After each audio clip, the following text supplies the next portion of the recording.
శ్రీ సాయి సచ్చరిత 42వ అధ్యాయం. శ్రీ గణేశాయ నమః, శ్రీ సరస్వత్యై నమః, శ్రీ గురుభ్యో నమః, శ్రీ కులదేవతాయై నమః, శ్రీ సీతారామచంద్రాభ్యాం నమః, శ్రీ సద్గురు సాయినాథాయ నమః. ఓం నమో సద్గురుదాత శ్రీ గోదాతీర విహార బ్రహ్మమూర్తి కౌపీనాంబర సత్పురుష శ్రేష్ఠ, మీకు నమస్కారం. భక్తుల పాలిట కల్పతరువై సాయి సత్పురుషుల అవతారం. వారు దీనులకు తమ పాదాలయందు ఆశ్రయాన్నిచ్చి భవ నదిని దాటే మార్గాన్ని చూపుతారు. గత అధ్యాయంలో సాయి యొక్క పటం జల నిమజ్జనం నుండి ఎలా తప్పించుకుని రక్షింపబడింది అన్న విశిష్టమైన మధుర కథ చెప్పబడింది. బాబా ఒక భక్తుని కలలో కనిపించి జ్ఞానేశ్వరిని పఠించమని స్పష్టంగా అనుజ్ఞ ఇచ్చి అతని కోరికను తీర్చిన కథను కూడా విన్నారు. సారాంశం: గురుకృపాయోగం కలిగితే భవభయ దుఃఖాలు తొలగిపోతాయి, ముక్తి మార్గ ద్వారాలు తెరుచుకుని కష్టాలు సుఖంగా మారిపోతాయి. నిత్యం సద్గురు చరణాలను స్మరిస్తే విఘ్నాలను కలిగించే విఘ్నం తొలగిపోతుంది. మరణానికి కూడా మరణం వచ్చి ప్రాపంచిక దుఃఖాలు మరచిపోగలరు. అందువలన శ్రోతలు తమ శ్రేయస్సు కోసం ఈ సాయి సమర్థుని చరితాన్ని శ్రవణం చేయండి. దీనివలన శీఘ్రంగా అత్యంత పావనులవుతారు. ఇప్పుడు ఈ అధ్యాయంలో మనం సాయి యొక్క స్వభావాన్ని, అంటే వారి మనసులోని కాఠిన్యాన్ని లేదా మృదుత్వాన్ని గురించి వర్ణించుకుందాం. ఇంతవరకు ఏకాగ్ర చిత్తంతో బాబా యొక్క లీలలను విన్నట్లే ఇప్పుడు బాబా తమ శరీరాన్ని త్యజించిన వృత్తాంతాన్ని శ్రద్ధగా వినండి. బాబా యొక్క సహవాసన సుఖాన్ని అర్ధశతాబ్దం కంటే ఎక్కువ కాలం అనుభవించి ఆనందించిన షిరిడీ ప్రజలు ధన్యులు. శక సంవత్సరం 1840లో దక్షిణాయన ప్రథమ మాసంలో శుక్లపక్షంలో విజయదశమి రోజున బాబా శరీరాన్ని వదిలారు. ముసల్మానులు మొహర్రం నెలలో 9వ తారీఖున కత్తల్ రాత్రి రోజున సుమారు 3వ జామున మధ్యాహ్నం 2 గంటలప్పుడు సుమారుగా బాబా నిర్మాణం సిద్ధమయ్యారు. బుద్ధుని బుద్ధ జయంతి రోజున సాయి యొక్క పుణ్యతిథి, దేవతల జయంతి వలనే సత్పురుషుల పుణ్యతిథి కూడా జరుపబడుతుంది. 12:30 గంటల నుంచి దశమి కాలం పూర్తిగా దాటిపోయిన ఏకాదశి వచ్చింది కనుక సాయి యొక్క నిర్వాణ కాలం ఏకాదశి. సూర్యోదయం నుండి తిథిని పాటిస్తే ఆ రోజు తిథి దశమి. అందువల్ల సాయిబాబా నిర్వాణం విజయదశమిగా భావించి ఆ రోజు ఉత్సవం చేస్తారు. మంగళవారం చాలా ప్రసిద్ధమైన కత్తల్ రాత్రి రోజు అని సాయి మహారాజ్ తమ జ్యోతిని విశ్వజ్యోతులు ఐక్యం చేశారు. వంగదేశంలో ప్రసిద్ధమైన దుర్గా పూజ పర్వదిన సమాప్తి రోజు, ఉత్తర హిందుస్థానంలో వారందరికీ ఉత్సవ దినం. శక సంవత్సరం 1838 విజయదశమి రోజునే సాయంకాలం ప్రదోష సమయాన బాబా భవిష్యాన్ని సూచించారు. ఆ అపూర్వ లీలను చెప్తాను, శ్రోతలకు ఆశ్చర్యం కలుగుతుంది. అంతు పట్టని సాయి సమర్థుని మహిమ అందరికీ అర్థమవుతుంది. క్రీస్తు శకం 1916వ సంవత్సరం దసరా పండుగ రోజున సీమోల్లంఘన వేళ సాయంకాలం ప్రజలు బాబా పూజ చేసి తిరిగి వచ్చాక అద్భుతమైన లీల జరిగింది. అకస్మాత్తుగా ఆకాశంలో మేఘాలు ఉరుముతూ ఉండగా మెరుపులు మెరిసినట్లు బాబా జమదగ్ని స్వరూపాన్ని ప్రత్యక్షంగా ప్రకటన చేశారు. ఉన్నట్లుండి తల రుమాలను, కఫనీని, లంగోటిని కూడా విప్పేసి ధునిలో వేశారు. అసలే ధునిలో అగ్ని ప్రజ్వలంగా ఉంది. తోడుగా అందులో ఆహుతికి వేసేసరికి జ్వాలలు మరింత పైకి లేచి భక్తులను కలవరపెట్టాయి. ఇదంతా అనుకోకుండా జరిగిపోయింది. బాబా మనసులో ఏముందో ఏమర్థం కాలేదు. సీమోల్లంఘన సమయాన వారి క్రోధ వృత్తి చాలా భీతిని కలిగించేలా ఉన్నది. అగ్ని తన తేజాన్ని వెదజల్లింది. బాబా అంతకంటే తేజోవంతంగా కనిపించారు. భక్తుల కళ్ళు మూసుకొని పోగా ముఖాలకు త్రిప్పివేసుకున్నారు. సత్పురుషులు స్వహస్తంతో అర్చించిన దానిని సేవించి అగ్ని నారాయణుడు ప్రసన్నుడయ్యాడు. దిగంబరులైన బాబా పరశురాముని వలె ఉగ్రంగా అయ్యారు. వారిని అలా చూచిన వారి కళ్ళు ధన్యం. కోపంతో విప్పారిన బాబా కళ్ళు ఎర్రబారినవి. నేను హిందువునా ముసల్మానున్నా ఇప్పుడు నిర్ణయించుకోండిరా. హిందువా లేక ఎవనున్నా బాగా నిర్ధారించుకోండి, మీ సందేహాలను తొలగించుకోండి అని గట్టిగా కేకలు వేశారు. ఆ దృశ్యాన్ని చూచి భక్తులు వణికిపోయారు. వారికి బాబా ఎలా శాంతిస్తారు అన్న చింత పట్టుకుంది. మహావ్యాధిగ్రస్తుడైన బాబా యొక్క భక్త శ్రేష్ఠుడు భాగోజీ షిండే ధైర్యాన్ని పుంజుకుని బాబా సమీపానికి వెళ్ళి వారికి లంగోటిని చుట్టాడు. బాబా ఇవాళ దసరా పండుగ, సీమోల్లంఘనం రోజున ఇదంతా ఏమిటి అని అన్నాడు. నా సీమోల్లంఘనం ఇదే అని చెప్పి బాబా టపమని సటకాతో కొట్టారు. ఆ విధంగా బాబా ధుని వద్ద దిగంబర వేషంలో నిల్చున్నారు. ఆ రోజున చావడి ఊరేగింపు ఎలా జరుగుతుందా అని అందరికీ చింత. ఊరేగింపు 9కి జరగాలి, కానీ 10 బాబా శాంతించలేదు. భక్తులు ఎక్కడి వారు అక్కడే రెప్ప వేయకుండా చూస్తూ తటస్థంగా ఉండిపోయారు. అలా 11 అయింది. అప్పుడు బాబా కాస్త శాంతించి కొత్త లంగోటిని కట్టుకుని కఫనీని ధరించారు. చావడికి బయలుదేరట ఘట్టానికి గంట మ్రోగింది. ఊరికే కూర్చొని ఉన్న భక్తులు పల్లకిని పూలతో శృంగారించి బాబా ఆజ్ఞానుసారం ప్రాంగణంలోకి తీసుకుని వచ్చారు. వెండి దండం, పతాకం, వింజామరలు, ఛత్ర, చామరాది రాజోపచారాలు, అలంకారాలతో రోజు విడిచి రోజు వెడలే ఊరేగింపు బయటికి బయలుదేరింది. సాయినాథ్ మహారాజ్ కీజీ అని ఒకటే కేకలు. ఆ జయ జయకారాలను ఎలా వర్ణించడం, అంతటా ఆనందం నిండిపోయింది. అప్పుడు బాబా తెల్లటి శుభ్రమైన రుమాలను తలకు చుట్టుకొని చిలుము పొగాకు సటకా చేతపుచ్చుకొని అదే సుముహూర్తం అన్నట్లు బయలుదేరారు. ఒక ఛత్రం, ఒక చామరం, ఒక అందమైన నెమలి పింఛమును వీవన, మరొకరు గరుడుని చిత్ర పటం తీసుకున్నారు. పతాకం, ఒకరు దండం పట్టుకున్నారు. ఆ విధంగా బాబా సీమోల్లంఘన మిషతో భవసాగర సీమోల్లంఘనానికి దసరాయే మంచి ముహూర్తమని అందరికీ సూచించారు. అటు తర్వాత షిరిడీ వారికి బాబా ఒక్కటే దసరా పండుగను చూపించి తర్వాత దసరా సుముహూర్తాన తమ శరీరాన్ని ధరార్పణం చేశారు. కేవలం సూచించడమే కాదు, స్వయంగా అనుభవించి చూపారు. తమ శరీరమనే శుద్ధ వస్త్రాన్ని ఇదే దసరా రోజున యోగాగ్నికి అర్పించారు. క్రీస్తు శకం 1918 సంవత్సరం దసరా పండుగ రోజున సుముహూర్తంగా చేసుకుని తమ ఆత్మను పరబ్రహ్మలో లీనం చేశారు.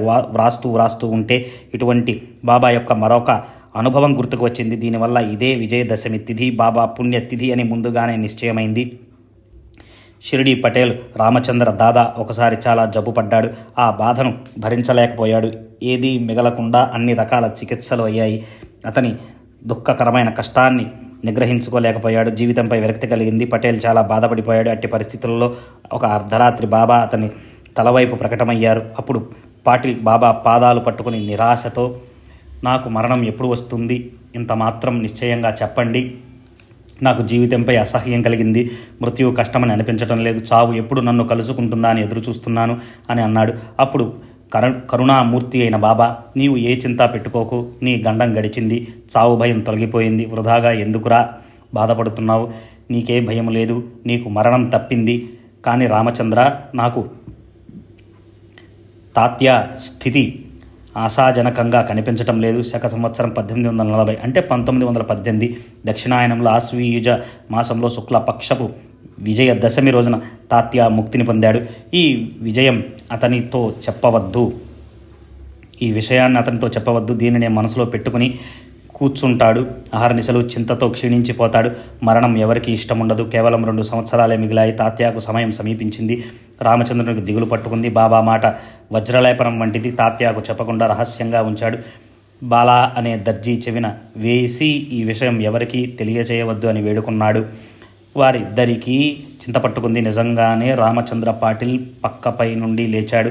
అతని జబ్బు తగ్గింది. రోజులు లెక్క పెడుతూ తెలియకుండానే కాలం గడిచిపోయింది. బాబా చెప్పిన మాటల్లోని విశేషం, శక సంవత్సరం 1840లోని భాద్రపద మాసం గడిచిన ఆశ్వీజం ఆరంభమైంది. తాత్యా మంచాన పడ్డాడు. అక్కడ తాత్యా జ్వరంలో జబ్బు పడితే ఇక్కడ బాబాకు చలి జ్వరం వణుకు పుట్టింది. తాత్యాకు బాబాపై నమ్మకం. బాబాను రక్షించేవాడు శ్రీహరి. బాబా దర్శనానికి కూడా వెళ్ళలేకుండా తాత్య పక్క వదలకుండా ఉన్నాడు. అతడు శరీరం బాధను భరించలేకపోతుంది. విశేషం ఏమిటంటే అంతటి యాతనలో ఉన్న మనసు మాత్రం బాబాపై ఉంచాడు. నడవలేకుండా కదలలేకుండా ఉన్నాడు. అతని బాధ బాగా పెరిగిపోతూ ఉంది. ఇక్కడ బాబా బాధతో మూలగటం రోజుకు పెరుగుతూ రెండింతలైంది.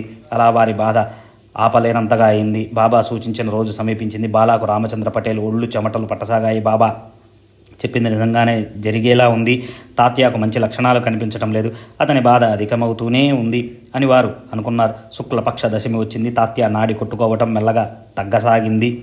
అతనికి మృత్యువు సమీపించినట్లు అనుమానించి ఆప్తులు ఇష్టులు గబగబా బయటపడ్డారు, గాబరా పడ్డారు. కానీ విశేషం జరిగింది. తాత్య గండం తప్పి తాత్యాకు కూడా కొత్త జీవితం మొదలైంది. బ్రతికి బయటపడ్డాడు. అతనికి బదులుగా పోయినట్లే బాబాయే వెళ్ళిపోయారు. బాబా వాణిని గమనించండి. తాత్య పేరు చెప్పి కాస్త వేళ తప్పకుండా ఆ సమయానికి తమ ప్రయాణాన్ని సన్నాహపరుచుకున్నారు. భవిష్యాన్ని నిదర్శనంగా సూచించారు. అయినా అంతా జరిగిపోయే వరకు ఎవరికీ అర్థం కాలేదు. తాత్యాకు బదులు బాబాయే తమ శరీరాన్ని ఇచ్చి తాత్యాకు మృత్యువును ఆపేశారని ప్రజలు అన్నారు. ఏమో వారి లీల వారికే అర్థమవుతుంది. బాబా శరీరాన్ని వదిలేక సుప్రభాతాన అరుణోదయ వేళ వారు పండరీపురంలో దాసగణు స్వప్న దృష్టాంతాన్ని కలిగించారు. మసీదు కూలిపోయింది. షిరిడీలోని నూనె వ్యాపారులందరూ నన్ను బాగా కష్టపెట్టారు. నేను ఇప్పుడు అక్కడి నుండి వెళ్ళిపోతున్నాను. అందుకే నేను ఇక్కడికి వరకు వచ్చాను. వెంటనే షిరిడీకి పద, వచ్చి నన్ను బాగా పూలతో కప్పు, నా కోరిక తీర్చు. ఇంతలో షిరిడీ నుండి ఉత్తరం అందగా బాబా సమాధి చెందినట్లు తెలిసింది. ఈ వార్త విని దాసగను తక్షణం షిరిడీ బయలుదేరాడు. శిష్య పరివారాన్ని వెంట పెట్టుకుని సమాధి ఎదుట జయ జయకారాలతో రాత్రి పగలు భజన నామ సంకీర్తనలు చేశారు. తను స్వయంగా హరినామంతో అత్యంత మనోహరంగా పూలహారాన్ని గుచ్చి ప్రేమతో సమాధిపై అలంకరించాడు. అన్న సంతర్పణ కూడా చేశాడు. ఆ అఖండ నామఘోషతో షిరిడి భూలోక వైకుంఠమైంది. ఆ నామం ప్రతిధ్వనిస్తూ ఆ ప్రాంతమంతా నిండిపోయేలా దాసగను నామాన్ని కురిపించాడు. బాబాకు దసరా ఎందే ప్రీతి ఎందుకు అంటే, సంవత్సరంలో 3.5 రోజులు ముహూర్తాలలో దసరాను ప్రయాణ కార్యాల్లో విశేష శుభ సమయంగా భావించటం అందరికీ విశదమే. అయినా ఇది సమంజసం కాదు. రాకపోకలు లేని వారికి మరణం ఎక్కడుంటుంది? అట్టి వారికి శుభ ముహూర్తం ఎందుకు? ధర్మాధర్మ బంధనాలు లేని వారికి, సకల బంధనాలు విడిపోయిన వారికి, ప్రాణం పోవటం అనేది లేని వారికి నిర్వాణం ఎక్కడిది? బ్రహ్మైవ సన్ బ్రహ్మేప్యేతి అన్నట్లు బ్రహ్మ వంటి బాబాకు రావటం పోవటం లేని సాయి మహారాజుకు మరణం ఎలా సంభవం? అసలు పయనమే లేని వారికి ఉత్తరాయణమైతే ఏం, దక్షిణాయనమైతే ఏం? దీపపు జ్యోతి దీపంలోనే మిళితమయ్యేలా వారు ప్రాణాలను పరబ్రహ్మలో లీనం చేశారు. పంచభూతాల నుండి అప్పుగా తెచ్చుకున్న ఈ శరీరం తమ పనిని సాధించుకున్న తర్వాత ఎవరివి వారికి తిరిగి ఇచ్చేయాలి కదా. బాబా భవిష్యత్తులో జరగవలసిన దానిని ముందుగానే సూచించారు. ఆ అమూల్యమైన సమయం గడిచిపోయింది. వారి కీర్తి శాశ్వతంగా నిలిచిపోయింది. బాబాకు జ్వరం రావటం నెపం. వారు లౌకిక రీతిని అనుకరిస్తూ ఒకప్పుడు మూలుగుతూను లేదా బాధపడుతూ పైకి కనిపించిన లోపల వారు ఎప్పుడూ సావధానంగా ఉండేవారు. ఆ రోజు ఉదయం సుమారు 9-10 గంటలప్పుడు నిర్వాణ సమయం సమీపించగా బాబా తమంతట తాము లేచి నిశ్చలంగా కూర్చున్నారు. ఆ స్థితిలో వారిని చూచి భయంకరమైన అశుభ సమయం దాటిపోయిందని అందరికీ అనిపించింది. అలా సముద్రం ఉప్పొంగింది. అందరూ అలా కూర్చొని దుఃఖిస్తుండగా బాబాకు అంతిమ సమయం సమీపించింది. అప్పుడు జరిగిన వృత్తాంతాన్ని వినండి. ప్రాణం వదలటానికి కాస్త ముందుగా బాబాకు ఏం తోచిందో తెలియదు కానీ వారు తమ చేతిని కపనిని జేబులో పెట్టారు. అది దాన ధర్మాలు చేయవలసిన సమయమని తలచి కాబోలు లక్ష్మీబాయి అనే సుగుణవతి పేరుకు తగినట్లుగా ప్రవర్తిస్తూ ఎల్లప్పుడూ సాయి చరణాలలో ప్రీతి కలిగి ఉండే ఆ స్త్రీ అప్పుడు సాయి సన్నిధిలో ఉంది. తక్షణంలో తమ దేహావసాన సమయమని తెలుసుకుని బాబా జాగరూకతతో ఆమెకు ఆ అవసాన సమయంలో ద్రవ్యదానం చేశారు. ఈ లక్ష్మీబాయి షిండేయే మసీదులో బాబా వద్ద నియమ నిర్బంధనాలను పాటిస్తూ పనులను చక్కగా నిర్వహిస్తూ ఉండేది. బాబా దర్బారు ఎవరికి ఏ అడ్డు ఆటంకం లేకుండా ప్రతిరోజు అందరికీ తెరిచే ఉండటం పరిపాటి. కానీ రాత్రి మాత్రం కఠిన నియమం. సాయంకాలం బాబా విహరించి తిరిగి రాగానే భక్తులు ఇళ్లకు వెళ్ళిపోయి మరునాడు తెల్లవారిన తర్వాతే మసీదుకు వచ్చేవారు. కానీ భక్త మహల్సాపతి దాదా కేల్కర్ లక్ష్మీబాయి భక్తి కారణంగా వీరికి రాత్రి వేళలందు నిషేధం ఉండేది కాదు. ఈ లక్ష్మీయే ప్రతిరోజు ఎంతో ప్రేమగా బాబాకు భోజన వేళలో రొట్టె కూర పంపేది. ఈమె సేవను ఎంతని వర్ణించను.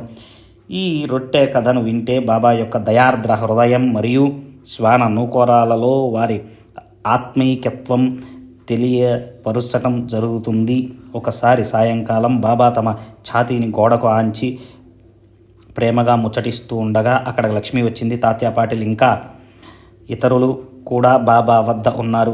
లక్ష్మి వచ్చి బాబా పాదాలకు వందనం చేసినప్పుడు బాబా ఆమెతో, లక్ష్మి నాకు ఆకలి వేస్తుందని చెప్పారు. ఆమె, బాబా నేను ఇప్పుడే వెళ్ళి రొట్టె తీసుకుని తిరిగి వస్తాను అని చెప్పి వెళ్ళి వెంటనే రొట్టెను చేసి కూర పచ్చడితో సహా తీసుకుని వచ్చి ఆ అల్పాహారాన్ని బాబా ఎదుట ఉంచింది. బాబా ఆ విస్తరణ తీసుకుని కుక్క ఎదుట ఉంచారు. వెంటనే లక్ష్మి, బాబా మీరేమిలా చేశారేమిటి అని ప్రశ్నించింది. నేను ఇంత త్వరగా వెళ్ళి రొట్టె కూరను తయారు చేసి తెస్తే ఇదేం విడ్డూరం బాబా, కుక్కకు బాగా సంతుష్టపరిచారు. నీకు ఆకలి వేస్తూ ఉంది కదా, మరి ఇదేం విచిత్రం, ఒక ముక్కైనా నోట్లో వేసుకోలేదు, అనవసరంగా నన్ను తొందరపెట్టావు. బాబా ఆమెతో, ఎందుకు వృధాగా బాధపడుతున్నావు, ఈ కుక్క కడుపు నిండితే నేను తృప్తి చెందినట్లే అని తెలుసుకో. ప్రాణులన్నిటికీ ఆకలి ఒక్కటే, ఈ కుక్కకు ప్రాణం లేదు అని మూగజీవి అయినా నేను మాట్లాడేవాడిని అంతే. అది మూగజీవి, నేను మాట్లాడేవాడిని అంతే. ఆకలిలో భేదం అనేటువంటిది ఉంటుందా? ఆకలిలో ప్రాణం విలవిలలాడుతూ వ్యాకుల పడేవారికి అన్నం దానం చేస్తే దానిని నా నోటికి అందించినట్లే అని తెలుసుకో. నా వచనం సర్వత్రా ప్రమాణం అని చెప్పారు. ఇది వ్యావహారిక సందర్భమే అయినా అంతా పరమార్థ బోధ. సాయిబాబా యొక్క ఈ ఉపదేశ వచనం ప్రేమరసంతో పరిపక్వమైంది. వారు సులభమైన ప్రాపంచిక భాషలో చెప్పుతూ పరమార్థ రూపు రేఖలను చిత్రీకరిస్తారు. ఎవరి దోషాలను చూడక, ఎవరిని దూషించక భక్తులను సంతోష పెడతారు. వారి ఉపదేశానుసారం అప్పటి నుండి లక్ష్మి ప్రతిరోజు రొట్టె ముక్కలను పాలలో వేసి ప్రేమపూర్వకంగా తెచ్చిపెట్టేది. బాబా కూడా అదే అలవాటుగా ఆమె రొట్టెలను ప్రేమతో తినేవారు. ఎప్పుడన్నా ఆలస్యమైతే బాబాకు ఆ భోజనం రుచించేది కాదు. లక్ష్మి రొట్టె రావడం ఆలస్యమైనప్పుడు, భోజన సమయం దాటిపోయినా, అందరి పళ్ళాలలో అన్నం వడ్డించి ఉన్న లక్ష్మీ రొట్టె వచ్చే వరకు బాబా నోట్లో ముద్ద పెట్టుకునేవారు కాదు. పళ్ళెంలోని అన్నం చల్లబడి నీరుగారిపోయినా, అంతా ఆకలితో అలమటించిపోయినా కూర్చోవటమే కానీ లక్ష్మీ రొట్టె రాకుండా భోజనం చేసేవారు కారు. తర్వాత కొంతకాలం వరకు బాబా ప్రతిరోజు 3-3:30 గంటలకు లక్ష్మితో సేమ్యాను తెప్పించుకుని ఆమె వద్ద కూర్చుని సేవించేవారు. బాబా అతి పరిమితంగా సేవించి మిగిలిన దానిని బాబా ఉచ్చిష్ట ప్రసాదాన్ని ప్రీతిగా కోరుకునే రాధాకృష్ణబాయికి లక్ష్మీ ద్వారానే పంపించేవారు. సాయి యొక్క శరీర విసర్జన వృత్తాంతాన్ని చెబుతూ సంబంధం లేని రొట్టె కథ ఎందుకు శ్రోతలు అనకండి. ఇది సాయి యొక్క సర్వ వ్యాపకత్వాన్ని తెలియచేస్తుంది. సకల చరాచర దృశ్యాలకు అతీతంగా ఉన్న పరాత్పరులైన సాయి అంతటా ఎప్పుడూ నిండి ఉన్నారు. వారికి జననం లేదు, వారు అమరులు. ఈ తత్వాన్ని తెలియచేయటమే ఈ కథ యొక్క ఉద్దేశం. లక్ష్మికి సంబంధించిన ఈ మధుర వృత్తాంతం సహజంగా గుర్తుకు వస్తే ఇది శ్రోతల కోసమే అని నేను భావిస్తాను. ఇటువంటి లక్ష్మి యొక్క సేవ బాబా ఎలా మరచిపోగలరు? వారు ఎంత బాగా గుర్తుంచుకున్నారో ఈ విషయాన్ని శ్రద్ధగా వినండి. తమ శరీరం చిక్కి నీరసించిపోయిన బాబా ప్రాణం కంఠం వరకు వచ్చి బాబా తమ శరీర అవసాన సమయంలో లక్ష్మీకి స్వహస్తాలతో దానం చేశారు. ఒకసారి 5, మరోసారి 4 రూపాయలను జేబులో నుండి బయటికి తీసి ఆమె చేతిలో ఉంచారు. బాబా చేసిన చివరి దానం ఇదే. ఇది నవవిధ భక్తికి గుర్తుగానా, లేక ఇది దుర్గా నవరాత్రి పూజలయ్యాక సీమోల్లంఘన రోజున ఇచ్చే దక్షిణ, లేక శ్రీమద్ భాగవతంలో శ్రీకృష్ణుడు ఉద్ధవునితో చెప్పిన శిష్యుల నవలక్షణాలను బాబాకు గుర్తుకు తెచ్చారా? ఏకాదశ స్కందంలో 10వ అధ్యాయంలో 6వ శ్లోకం యొక్క విశేషాన్ని గమనించండి. శిష్యులు గురువుల అనుగ్రహాన్ని సంపాదించుకోవడానికి ఎలా ప్రవర్తించాలో చెప్పబడి ఉంది. పూర్వార్ధంలో 5ను, ఉత్తరార్ధంలో 4 చెప్పినట్లుగా బాబా కూడా అదే క్రమంలో అదే ఉద్దేశంతో ఇచ్చినట్లుంది. శిష్యుడు గౌరవ మర్యాదలను ఆశించనివాడు, గర్వం లేనివాడు, ఏ మమకారం లేనివాడు, గురుసేవా పరుడు, నిశ్చలమైన మనసు కలవాడు, పరమార్థ జిజ్ఞాస పరుడుగా ఉండాలి. అసూయ, వ్యర్థ ప్రేలాపన లేకుండా ఉండాలి. ఇటువంటి లక్షణాలతో తమ గురువును సంతుష్టపరచాలి. ఇదే సాయినాథుల ఉద్దేశం. ఈ విధంగా తెలియజేశారు. కరుణామయులైన సత్పురుషులు ఎప్పుడూ భక్తుల శ్రేయస్సును మాత్రమే ఆలోచిస్తారు. లక్ష్మి తినటానికి బాగా ఉన్న భాగ్యవంతురాలు. ఈ 9 రూపాయలు ఆమెకు ఒక లెక్క. వానిని ఆమె దిగతుడిచి పారేయగలదు. అయినా కానీ ఆమెకు ఆ దానం అపూర్వమైనది. ఆమె పరమభాగ్యం కారణంగా సాయి కృపా ప్రసాదమైన ఇలాంటి నవరత్నావళిని సాయి యొక్క కరకమలం ద్వారా పొందినది. ఇలా ఎన్నెన్నో 9 రూపాయలు ఖర్చు అయి ఉంటాయి. కానీ ఈ దానం అత్యంత అపూర్వం. ఆమె జీవించి ఉన్నంత వరకు ఆమెకు సాయి స్మరణ ఉంటుంది. సాయిబాబా తమ శరీరావసానం సమీపించినప్పుడు లక్ష్మిని బాగా గుర్తుంచుకొని ఆమెకు 4 మరియు 5 రూపాయలను ఇచ్చి జీవితాంతం ఆమె వారిని స్మరించుకునేలా చేశారు. బాబా ఎంతో సావధానంగా తమ వద్ద ఉన్న వారిని అందరినీ భోజనానికి పంపించి ఊరి వారిని 1-2 మాత్రం కూర్చుండనిచ్చారు. ప్రేమికులైన కొంతమంది బాబా భక్తులు ఆ క్లిష్ట సమయంలో బాబా వద్ద నుండి వెళ్ళకూడదని తలచి వారి వద్ద నుండి వెళ్ళమని మొండికి ఎత్తారు. కానీ అంతిమ సమయంలో ఎవరి మోహంలోనూ పడే అపాయం లేకుండా బాబా వారినందరినీ త్వరగా తరిమివేశారు. తమ నిర్వాణ సమయం అతి దగ్గరలో రానున్నదని తెలుసుకుని బాబా బాపు సాహెబ్ బుట్టిని, కాకా సాహెబ్ దీక్షిత్ని వాడాకు వెళ్ళండి, భోజనం చేసి మరలండి అని చెప్పారు. భక్తుల దుఃఖాన్ని చూచి బాబా మనసు విచలితమైంది. అందుచేత వెళ్ళండి భోజనం చేసి రండి అని అందరినీ ఆజ్ఞాపించారు. అహర్నిశలు వారి సమీపంలో ఉంటూ ఎల్లప్పుడూ వారి సాంగత్యంలో ఉండేవారు. వారి మనసు బాధపడుతున్న బాబా ఆజ్ఞానుసారం లేచారు. ఆ సమయంలో వారి సాన్నిధ్యాన్ని వదలలేరు, వారి ఆజ్ఞను ఉల్లంఘించను లేరు. బాబా మనసును బాధ పెట్టలేక వాడాకు భోజనానికి వెళ్ళారు. బాబా వద్ద భయంకరంగా అధికమవుతూ ఉంటే ఇక ఎక్కడి భోజనం, ఎక్కడ తినటం, ప్రాణాలు బాబా వద్ద చిక్కుకు పోయినవి.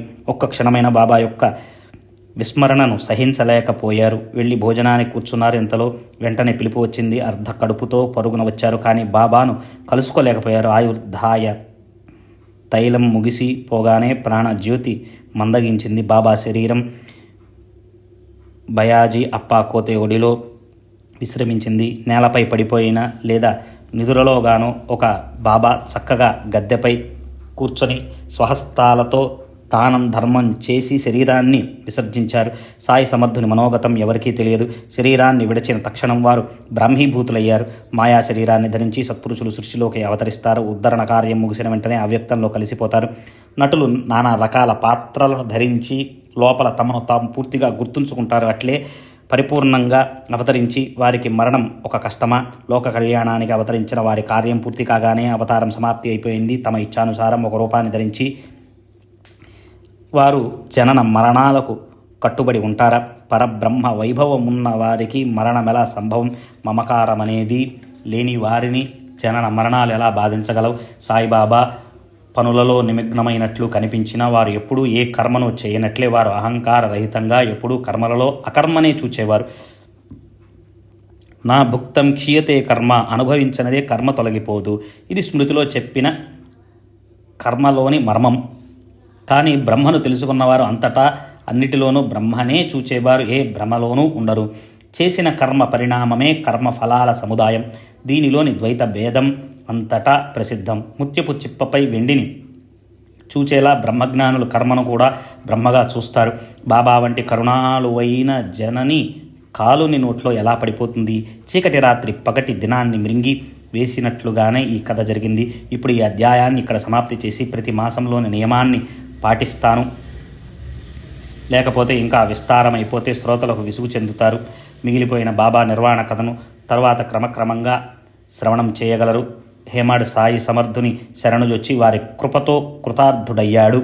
స్వస్తి. శ్రీ సంత సజ్జన ప్రేరితము భక్త హేమాడ్ పంత్ విరచితమైన శ్రీ సాయి సమర్థ సచ్చరితంలో శ్రీ సాయినాథ నిర్వాణమును 42వ అధ్యాయం సంపూర్ణం. శ్రీ సద్గురు సాయినాథార్పణమస్తు. శుభం భవ.